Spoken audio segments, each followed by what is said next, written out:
ನಮಸ್ಕಾರ ಎಲ್ಲರಿಗೂ, welcome back to my vlogs. ನಾವು ಚಿತ್ರಾನ್ನ ಬೆಳಗಿನ ಬ್ರೇಕ್ಫಾಸ್ಟ್ಗೆ ಮಾಡೇ ಇರ್ತೀವಿ. ಯಾವಾಗಲೂ ಒಂದೇ ರೀತಿ ಚಿತ್ರಾನ್ನ ಮಾಡೋದಕ್ಕಿಂತ ಸೀಸನಲ್ಲಿ ಅವರೆಕಾಳು ಸೀಸನಲ್ಲಿ ನಾವು ಈ ರೀತಿ ಅವರೆಕಾಳು ಚಿತ್ರಾನ್ನ ಟ್ರೈ ಮಾಡಿ ನೋಡಿ, ಸಖತ್ ಟೇಸ್ಟಿಯಾಗಿರುತ್ತೆ. ನಾನು ಮಾಡೋ ರೀತಿನಲ್ಲಿ ಅವರೆಕಾಳು ಚಿತ್ರಾನ್ನ ಮಾಡಿದ್ರೆ ನೀವು ಪದೇ ಪದೇ ಮಾಡ್ಕೊಂಡು ತಿನ್ನಬೇಕು ಅನ್ಸುತ್ತೆ. ಸೀಸನಲ್ಲಿ ಒಂದ್ಸರಿ ಆದರೂ ಅವರೆಕಾಳು ಚಿತ್ರಾನ್ನ ಟ್ರೈ ಮಾಡಬೇಕು, ತುಂಬ ರುಚಿಯಾಗಿರುತ್ತೆ. ಅವರೆಕಾಳಿನ ಮಸಾಲೆ ಚಿತ್ರಾನ್ನ ಮಾಡೋದಕ್ಕೆ ಮೊದಲಿಗೆ ನಾನು ಇಲ್ಲಿ ಅವರೆಕಾಳನ್ನ ನೆನೆಸ್ಬಿಟ್ಟು ಹಿದ್ಕಿಟ್ಕೊಂಡಿದ್ದೀನಿ.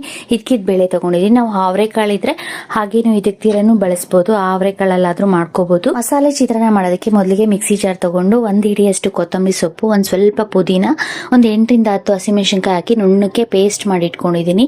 ಇದಕ್ಕೆ ಯಾವುದೇ ರೀತಿ ಶುಂಠಿ ಬೆಳ್ಳುಳ್ಳಿ ಬಳಸೋ ಅವಶ್ಯಕತೆ ಇಲ್ಲ. ಚಿತ್ರಾನ್ನ ಮಾಡೋದಕ್ಕೆ ಮೊದಲು ನಾನು ಇಲ್ಲಿ ಒಂದು 4 ರಿಂದ 5 ಈರುಳ್ಳಿನ ಈ ರೀತಿ ಉದ್ದುದ್ದಕ್ಕೆ ಕಟ್ ಮಾಡಿ ಇಟ್ಕೊಂಡಿದ್ದೆ.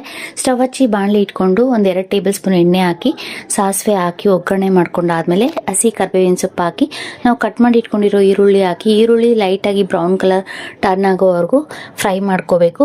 ಫ್ರೈ ಮಾಡ್ಕೊಳ್ಳುವಾಗ ನಾನಿಲ್ಲಿ ಒಂದು ಸ್ವಲ್ಪ ಉಪ್ಪು ಹಾಕೋತಾ ಇದ್ದೀನಿ. ಉಪ್ಪು ಹಾಕೋದ್ರಿಂದ ಈರುಳ್ಳಿ ಬೇಗ ಫ್ರೈ ಆಗುತ್ತೆ.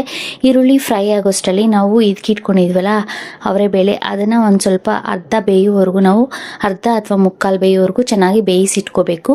ಅವರೆಕಾಳನ್ನ ಬೇಯಿಸಿಟ್ಕೊಂಡಿರೋದ್ರಿಂದ ನಾವು ಆಯಿಲಲ್ಲಿ ತುಂಬ ಹೊತ್ತು ಫ್ರೈ ಮಾಡೋ ಅವಶ್ಯಕತೆ ಇರಲ್ಲ, ಬೇಗ ಚಿತ್ರಾನ್ನ ಮಾಡ್ಕೋಬೋದು.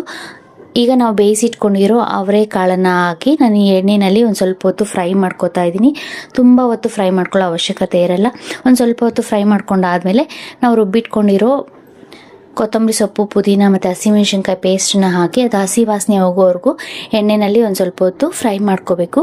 ನಾವಿಲ್ಲಿ ಅವರೆಕಾಳು ಮಸಾಲ ಚಿತ್ರಾನ್ನ ಮಾಡ್ತಾ ಇರೋದ್ರಿಂದ ಯಾವುದೇ ರೀತಿ ಕಡಲೆ ಬೀಜ ಬಳಸಿಲ್ಲ. ಅವರೆಕಾಳು ಹಾಕೋದ್ರಿಂದ ನೀವು ಬೇಕು ಅಂದರೆ ಒಂದು ಸ್ವಲ್ಪ ಕಡಲೆ ಬೀಜನೂ ಹಾಕೋಬಹುದು. ಜೊತೆಗೆ ಟೇಸ್ಟ್ ಇನ್ನೂ ತುಂಬ ರುಚಿಯಾಗಿರುತ್ತೆ. ನಾವು ಅವರೆಕಾಳು ಹಾಕೋದ್ರಿಂದ ಕಡಲೆ ಬೀಜ ಅವಶ್ಯಕತೆ ಇರಲ್ಲ.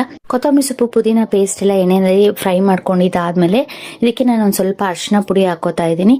ರುಚಿಗೆ ತಕ್ಕಷ್ಟು ಉಪ್ಪು ಹಾಕೋತಾ ಇದ್ದೀನಿ. ಈರುಳ್ಳಿ ಫ್ರೈ ಮಾಡುವಾಗ ಉಪ್ಪು ಹಾಕಿರೋದ್ರಿಂದ ನೋಡಿಕೊಂಡು ಗೊಜ್ಜಿಗೆ ಲಾಸ್ಟಲ್ಲಿ ಒಂದು ಸ್ವಲ್ಪ ಉಪ್ಪು ಹಾಕಿ ಮಿಕ್ಸ್ ಮಾಡ್ಕೋತಾ ಇದ್ದೀನಿ.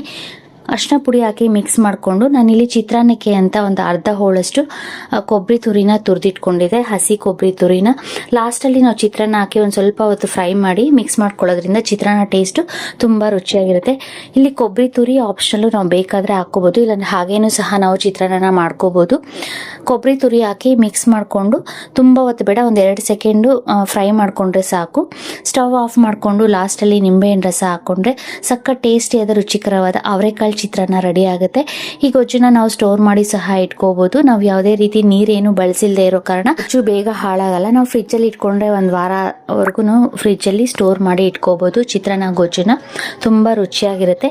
ಅವರೆಕಾಳು ಸೀಸನಲ್ಲಿ ಈ ರೀತಿ ಒಮ್ಮೆ ಅವರೆಕಾಳು ಚಿತ್ರಾನ್ನ ಟ್ರೈ ಮಾಡಿ ನೋಡಿ, ಸಖತ್ ರುಚಿಯಾಗಿರುತ್ತೆ ಈ ಅವರೆಕಾಳು ಮಸಾಲ ಚಿತ್ರಾನ್ನ. ಈಗ ಗೊಜ್ಜು ರೆಡಿ ಆಗಿದೆ. ನಿಂಬೆಹಣ್ಣು ರಸ ಹಾಕಿ ಮಿಕ್ಸ್ ಮಾಡಿಕೊಂಡು ನಾವು ಅನ್ನ ಮಾಡಿಟ್ಕೊಂಡಿರ್ತೀವಲ್ಲ, ಅನ್ನ ತಣ್ಣಕ್ಕಾದ್ಮೇಲೆ ಗೊಜ್ಜಿನ ಜೊತೆ ಮಿಕ್ಸ್ ಮಾಡಿ ಸರ್ವ್ ಮಾಡ್ತಾ ಇದ್ರೆ ಆಹಾ ಅಂತೀರಾ, ಅಷ್ಟು ತುಂಬ ರುಚಿಯಾಗಿರುತ್ತೆ ಅವರೆಕಾಳು ಚಿತ್ರಾನ್ನ. ಈ ವಿಡಿಯೋ ನಿಮಗೆಲ್ಲರಿಗೂ ಇಷ್ಟ ಆಗಿದೆ, ಪ್ಲೀಸ್ ಲೈಕ್ ಮಾಡಿ, ಶೇರ್ ಮಾಡಿ, ಸಬ್ಸ್ಕ್ರೈಬ್ ಮಾಡಿ. Thank you.